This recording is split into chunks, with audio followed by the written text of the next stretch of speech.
অল্প পরিমাণ ময়দা আর তার মধ্যে একটা ডিম দিয়ে এত সহজে স্কুল কলেজে অথবা বাচ্চাদের টিফিনের জন্য ঝটপট কিন্তু বানিয়ে ফেলতে পারো। অনেক সময় সকালে হাতে সময় কম থাকলে রেসিপিটা কিন্তু ঝট করে বানিয়ে ফেলা যায়, আর খুব একটা বেশি উপকরণ আর ঝামেলারও কিন্তু প্রয়োজন নেই।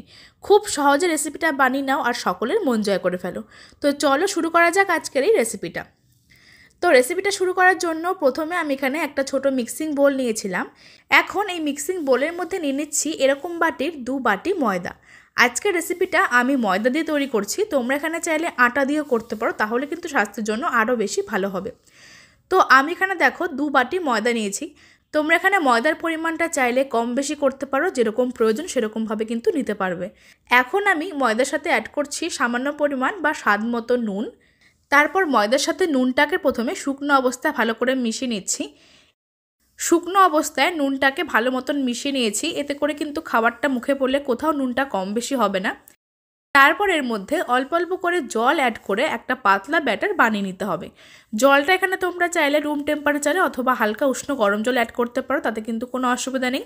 আমি এখানে নর্মাল ঠান্ডা জল ব্যবহার করে খুব ভালো করে একটা পাতলা ব্যাটার বানিয়ে নিচ্ছি।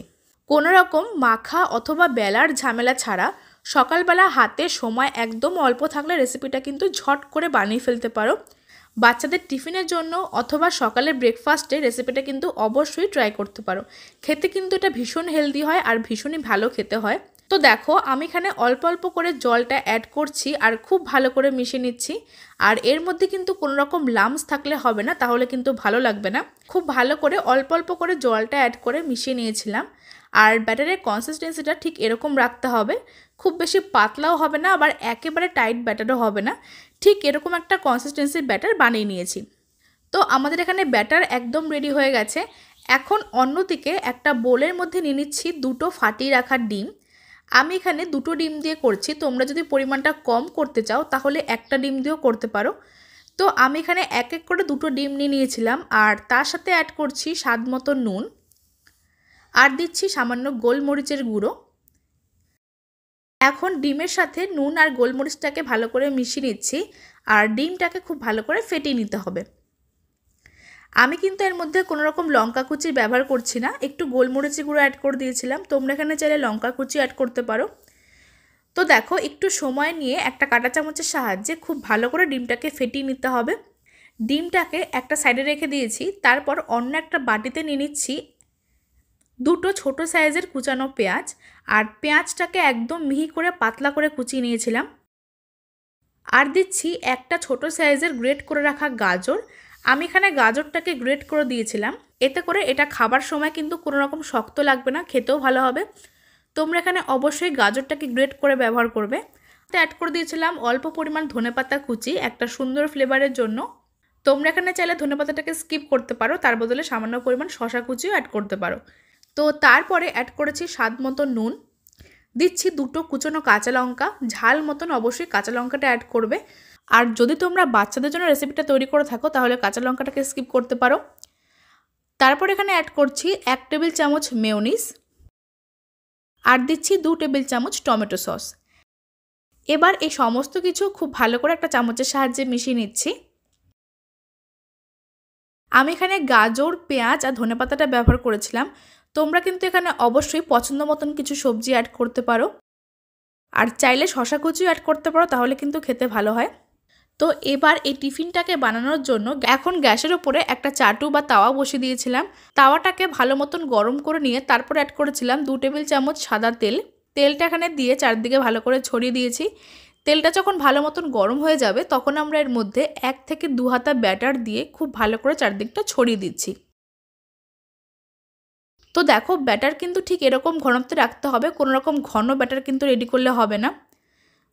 2 হাতা মতো ব্যাটার দিয়ে খুব সহজে চারদিকটা ভালো করে ছড়িয়ে দিয়েছিলাম, আর একটু পাতলা রেখে ছড়িয়ে দিতে হবে। তারপর ফ্লেমটাকে মিডিয়াম টু হাইতে করে দিয়ে ওপরের দিকটা যখন একটু শুকিয়ে আসবে তখন এর মধ্যে ডিমের মিশ্রণ থেকে অল্প অল্প করে মিশ্রণ এর ওপরে দিয়ে দিচ্ছি। একটা চামচের সাহায্যে অল্প অল্প করে ডিমের মিশ্রণ এর ওপরে দিয়ে দিচ্ছি। এইভাবে ডিমের মিশ্রণটাকে ভালো করে ছড়িয়ে দেওয়ার পর খুব সাবধানে এটাকে আমরা উল্টে দেব। ফ্লেমটা কিন্তু এই সময় অবশ্যই মিডিয়াম টু হাইতে রেখেছিলাম। তারপর এটাকে আস্তে করে উল্টে দিয়েছিলাম। এখন এই ওপরের সাইডটা যে গাজর আর পেঁয়াজের মিশ্রণটাকে বানিয়ে রেখেছিলাম তার থেকে অল্প অল্প করে মিশ্রণ এর মধ্যে লম্বা করে দিয়ে দিচ্ছি। গাজর, পেঁয়াজ আর ধনেপাতার মিশ্রণটাকে যে বানিয়ে রেখেছিলাম তার থেকে কিছুটা মিশ্রণ এভাবে লম্বা করে দিয়ে দিতে হবে। তারপর এটাকে দুটো হাতা অথবা খুন্তির সাহায্যে এভাবে ভাঁজ করে দিচ্ছি। যেভাবে আমরা পাটিসাপটা পিঠা বটে থাকি ঠিক সেরকমভাবে এটাকে ভাঁজ করে দিতে হবে। আর দেখো, খুব সহজে কিন্তু একটা টিফিন রেসিপি তৈরি করে নেওয়া হয়ে গেল। আর এটা কিন্তু দেখতে ভীষণ লোভনীয় লাগছে, তোমরা অবশ্যই ট্রাই করতে পারো, খেতে কিন্তু তার থেকে অনেক বেশি টেস্টি হয়। তো দেখো, এইভাবে দুটো ভাঁজ করে নিয়েছিলাম। তারপর একটু তেল ছড়িয়ে এপিটোপিট ভালো করে একটু ভেজে নিচ্ছি। ঘরে থাকা সামান্য কয়েকটা উপকরণ দিয়ে খুব সহজে কিন্তু রেসিপিটা বানিয়ে সার্ভ করতে পারো। হাতে সময় কম থাকলে অথবা রুটি বেলতে না ইচ্ছা করলে আজকের রেসিপিটা অবশ্যই ট্রাই করতে পারো, খেতে কিন্তু ভীষণ টেস্ট হয়। তো দেখো, আমি একই রকমভাবে দুটো টিফিন রেসিপি বানিয়ে নিয়ে একটা প্লেটে সার্ভ করে নিয়েছিলাম। তারপর এই টিফিন রেসিপিগুলো মাঝখান থেকে কেটে সার্ভ করছি। এতে করে এগুলো খেতেও ভালো লাগবে আর সার্ভ করতেও সুবিধা হবে। আর এই টিফিন রেসিপিগুলো ভেতর থেকে দেখতে কতটা সুন্দর লাগছে আর কতটা লোভনীয় লাগছে তোমরা দেখে নিশ্চয়ই বুঝতে পারছো। তো বন্ধুরা, আজকের এই রেসিপিটা তোমাদের কাছে কেমন লাগলো সেটা কিন্তু আমাকে অবশ্যই কমেন্ট করে জানিও। আর রেসিপি ভালো লাগলে অবশ্যই লাইক করো, অনেক অনেক শেয়ার করে দিও। আর আমার চ্যানেলটিকে সাবস্ক্রাইব করতে একদম ভুলো না। তো চলো, আজকের রেসিপিটা আমি এখানে শেষ করছি। সকলে খুব ভালো থেকো। ধন্যবাদ।